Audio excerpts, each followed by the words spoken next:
Okay, great. So I'm going to go ahead and plug in my microbit to my computer with the USB cord. When you do, a box similar to this will pop up. You can just go ahead and exit out of that. We don't need that right now.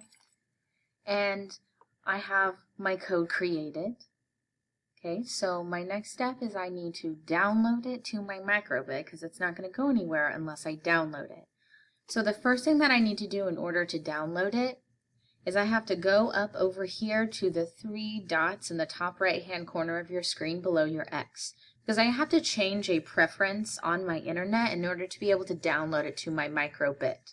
So go ahead and click on that. We're going to go down to Settings. Scroll all the way down to the bottom where it says Advanced. Okay, and I'm going to look right here where it says Downloads. Right here it says ask where to save each file before downloading. You want to click that to move it over so that it's blue like mine. Okay, that's going to allow us to be able to save our codes to our microbit.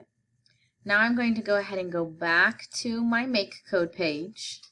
Okay, there's my code. And if I go down to the big old box down at the bottom that says Downloaded, go ahead and click that.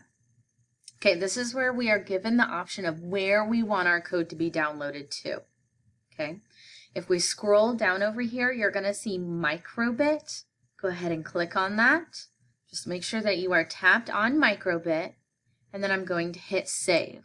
Now I want you to take a look at your microbit because on the back of it, it should be blinking where it plugs in. Once that blinking is finished, your LED lights on the front are going to give you a smiley face, letting you know that your code has successfully downloaded to your microbit. So then I am good to go. Then it should follow my code, whatever I programmed it to do. Okay, so if you programmed it to have your name show across it in the LEDs, that's what it should be doing. Okay, all right, good job.